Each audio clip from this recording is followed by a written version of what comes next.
but not feel that we need to own them and control them, because ultimately everything disintegrates. You know, the pyramids are slowly disintegrating. You know, and those are some of the greatest things that mankind has built from a durability standpoint. So everything ultimately that's physical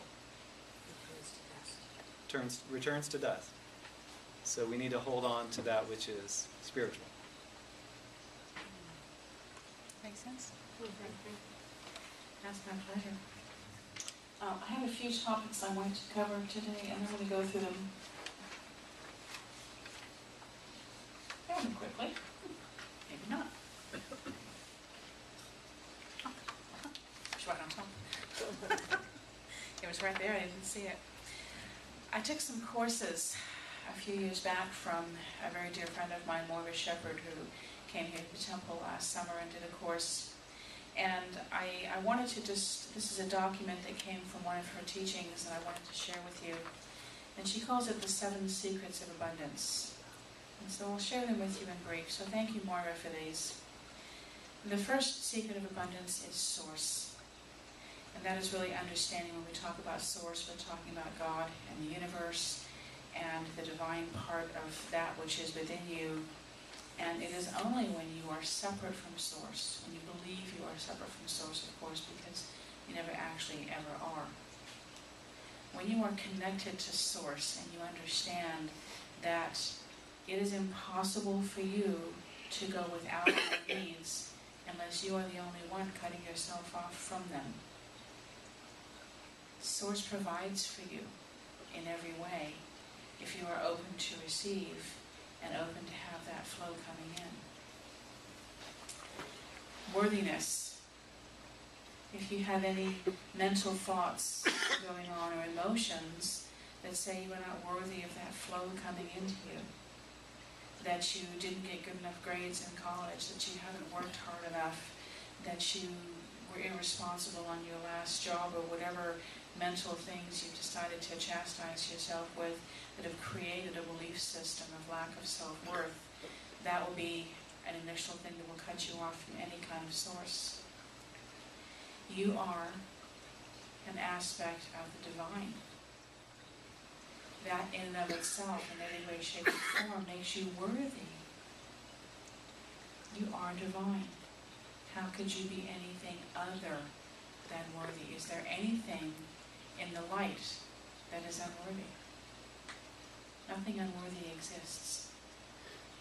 You have only to take that into yourself and understand the beauty of your worthiness, to receive the flow of the universe, to receive the flow of source. Trust. Trusting that it will come. Trusting that the sun will rise and set, and the sun will grow the trees that create the air, and that create fruit, and create the grains that the animals feed on, that create the trees, that become the timber in your home. I mean, what if you didn't trust that the earth would provide all of those things? Would she just continue to provide them? No, she wouldn't. So trust that the earth and the universe are providing for you. It will always be there. Sometimes it comes in at the last minute, which I know is a little scary. and sometimes, we have bills to pay here at the temple, and sometimes I have a little trick that Vianna Stiebel, my founder of Theta Healing, wrote out, and in my accounting software I write out all the checks that I need to cover over the next 6 weeks. And then of course there's this area in red, but I say to the universe, see, here's what I need, just make that happen for me. And sometimes, the checkbook balance goes black a week or two ahead of the time I need to write the bill. And sometimes it happens the day of. But I just keep telling myself, I trust it will come. It always does, it always does, and it always does. And literally sometimes it comes in from the strangest sources, unexpected ways, unexpected timing. But I told the universe, I'm here, I've opened the temple, I'm here of service, and I trust that I will be provided for whatever I need to continue to create this for the community. And that trust gets me through every single time. In some way, shape, or form, it always comes in. Surrender. This was a big one for me. Surrender meant not understanding that I was not the one that had all the answers, that the universe has the answers. And during the meditation, I was encouraging you to remember to ask. Ask your guides, ask your angels, ask Source, ask for help, and allow them to give that to you.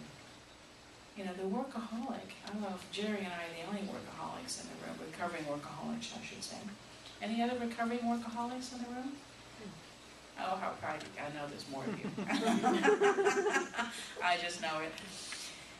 But that's where you surrender. And workaholics are classically ones that don't surrender. We have to do it all, we have to go, we gotta get in there, we gotta get in there, I gotta get in early. I mean, the times I got in at 7 o'clock in the morning and worked until midnight, am I crazy? I can't believe I used to do that. Not every day, but enough, especially during tax season. That's craziness. Nobody ever needs to work that many hours to get something accomplished. That's just false evidence appearing real. The decision. One of the best things that you can do to allow abundance to come into your life is decide what you want.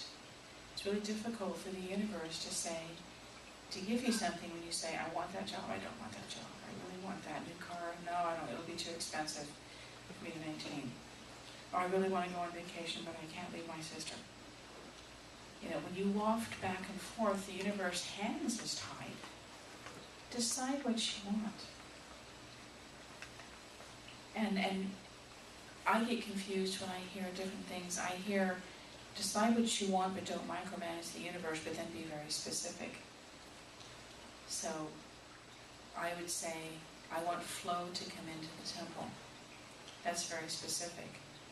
But when I used to get to the point where I would say, well, I want it to come in here, and I want the gift shop to do this, and I want this, when I would start micromanaging the universe and deciding on how it had to come and from where. So decide what you want. Don't tell the universe how to bring it to you. Let the universe work out the details. You know, when you go into a restaurant and you order a meal, you decide that you want the steak medium rare with broccoli on the side, and a nice house salad, and a cup of tea to go with it, but you don't go back to the kitchen and start supervising the chef, telling you which steak to pull out of the fridge, and what stove to put it on, and what plate to use. You make your order, and then you trust that the universe is going to go and create it for you. And it's going to get delivered to you as soon as it is possible for it to. And that's where the trust comes in. You don't worry when you make an order in a restaurant, you don't worry that they're going to run out of food and you're not going to get your order, do you?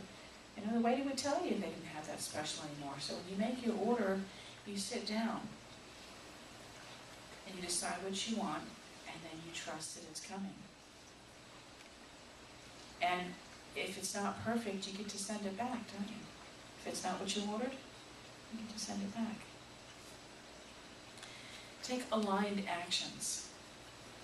This is not to be construed as being a workaholic. An aligned action is making decisions and taking actions that are going towards what you've asked for.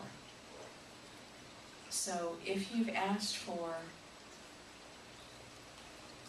you know, a good relationship, if you ask for your soulmate to come in, for your highest and best good, and that you want to fall in love, are you going to keep calling the ex-girlfriend or the ex-boyfriend that you know isn't the right one for you because you're afraid maybe you're a little bit lonely?